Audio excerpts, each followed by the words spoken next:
Pernah nggak sih ngerasain, pas udah jam 10 malam, rumah udah sepi, notifikasi HP udah nggak bunyi lagi, dan tiba-tiba, klik, ide brilian yang dari tadi siang Anda kejar-kejar akhirnya muncul. Kenapa ya? Otak kita tuh seolah-olah punya saklar kreatif yang baru nyala pas udah gelap. Ini cuma perasaan aja, atau jangan-jangan ada rahasia biologis di baliknya? Kalau Anda pernah ngerasain itu, tenang, Anda nggak sendirian. Fenomena ledakan ide tengah malam ini tuh nyata dan dialami banyak banget orang. Tapi pertanyaannya sekarang, apakah ini beneran waktu terbaik kita buat berkarya? Atau jangan-jangan cuma mitos yang kedengarannya meyakinkan aja? Yuk, kita bedah bareng-bareng sains di baliknya. Oke, pertama-tama kita lihat dulu deh alasan yang paling masuk akal. Kenapa sih malam hari itu rasanya kayak surga buat para pemikir? Jawabannya mungkin lebih simpel dari yang kita bayangin. Ya, tentu aja. Alasan utamanya adalah sunyi, notifikasi udah nggak ada, suasana hening. Ini kondisi yang sempurna banget buat yang namanya deep work, fokus total tanpa diganggu. Secara biologis pun, tubuh kita ternyata mendukung loh. Hormon stres yang namanya kortisol itu kadarnya turun drastis. Jadi pikiran kita juga lebih jernih dan rileks. Ibaratnya nih, panggungnya udah disiapin, tinggal nunggu bintang utamanya muncul, yaitu ide. Tapi, ternyata lingkungan yang tenang itu baru setengah dari ceritanya loh. Karena faktor terbesarnya itu sebenarnya bukan ada di luar sana, tapi justru ada di dalam diri kita masing-masing. Mari kita kenalan sama jam biologis internal yang diam-diam mengatur kapan kita paling bersinar. Anda pernah merasa kayak jadi kalong di dunia yang isinya ayam jago semua? Nah, sains punya istilah keren buat itu, kronotipe. Ini bukan soal pilihan gaya hidup ya, tapi ini tuh cetak biru genetik yang nentuin apakah Anda tipe pagi atau tipe malam. Udah kayak software bawaan dari lahir gitu deh. Dan ini bukan cuma teori ngawang-ngawang loh, ada buktinya. Kita bakal ngintip langsung sebuah studi yang ngelibatin 180 orang. Para peneliti ini punya satu misi utama, ngebuktiin atau ngebantah mitos si burung hantu. Apakah mereka beneran punya keunggulan kognitif? Yuk kita lihat datanya. Jadi, para peneliti ini ngebagi pesertanya jadi 3 kubu. Ada si Lark alias tipe pagi yang jam 6 pagi udah seger bugar. Terus ada si Owl alias tipe malam yang baru on setelah makan malam. Dan, ini yang menarik, ada tipe menengah yang ada di antara keduanya. Coba tebak deh, kira-kira Anda masuk yang mana? Dan inilah temuan pertama yang langsung bikin kaget. Ternyata setengah dari kita, ya 50%, bukanlah burung hantu ataupun burung gereja. Kita ini tipe penengah. Jadi anggapan kalau dunia ini cuma isinya orang pagi sama orang malam, ternyata salah besar. Kebanyakan dari kita tuh hidup di zona abu-abu. Oke, jadi mayoritas dari kita itu ternyata tipe tengah.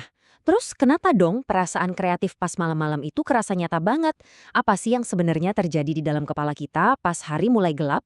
Coba deh bayangin otak Anda itu punya 3 saklar. Nah, pas malam, saklar pertama, si penjaga logika, itu dibikin agak kendor. Ini bikin ide-ide yang agak nyeleneh jadi bisa lolos. Saklar kedua itu hormon relaksasi, namanya melatonin, yang bikin otak kita jadi lebih luas. Dan terakhir, buat sebagian orang, pusat ide abstrak di otaknya justru nyala lebih terang. Kombinasi ketiganya ini yang nyiptain badai kreativitas. Oke, jadi kita merasa lebih kreatif. Itu fakta kimiawi di otak. Tapi, ini nih pertanyaan utamanya. Apakah merasa kreatif itu sama artinya dengan beneran ngasilin karya yang lebih bagus? Nah, ini saatnya kita misahin antara perasaan sama performa nyata. Jadi, apakah para kalong ini beneran jenius yang terpendam? Atau, ya, cuma orang yang lagi kerja sambil mabuk hormon melatonin aja? Data dari studi tadi bakal ngasih jawaban yang mungkin di luar dugaan Anda. Dan inilah jawabannya. Coba perhatiin tabel ini baik-baik. Kalau kita lihat soal memori, pemecahan masalah, fleksibilitas mikir, hasilnya ternyata sama aja. Nggak ada perbedaan yang signifikan sama sekali antara tipe pagi, menengah, dan malam. Semuanya setara. Tapi tunggu dulu. Coba lihat baris paling bawah itu. Nah, disinilah satu-satunya keunggulan super si burung hantu ketahuan. Kecepatan pemrosesan informasi mereka lebih ngebut. Mereka mungkin lebih cepat ngenalin pola visual atau lebih jago reaksinya pas main game.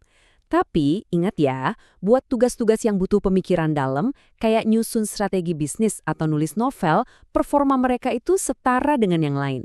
Bukan lebih unggul, tapi setara. Jadi, kalau kita bandingin nih, persepsinya kan mereka itu sosok visioner malam yang super kreatif.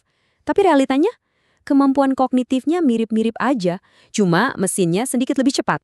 Tapi ada harga yang harus dibayar. Studi yang sama nemuin kalau tipe malam justru lebih rentan kena depresi dan kelelahan kronis. Loh, kenapa gitu? Setelah tahu semua ini, jangan jadi pesimis dulu. Justru ini bikin kita bisa lebih pinter ngatur diri.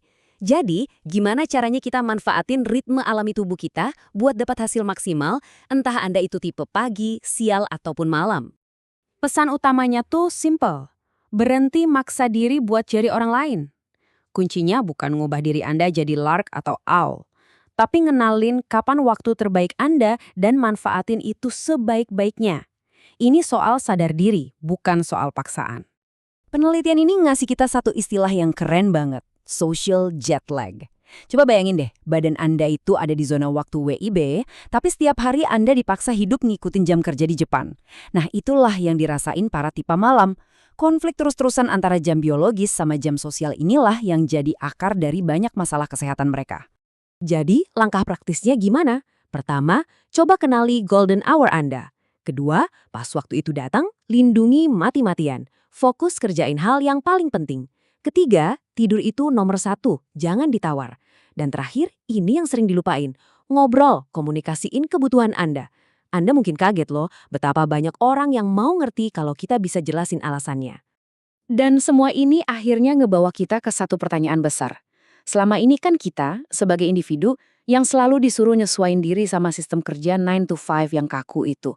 Tapi setelah kita tahu kalau jam biologis kita ini udah tertanam di DNA, mungkin udah saatnya kita balik pertanyaannya. Jangan-jangan justru dunia kerja yang seharusnya beradaptasi sama kita. Mungkin produktivitas sejati itu bukan soal kerja lebih keras, tapi soal kerja lebih selaras.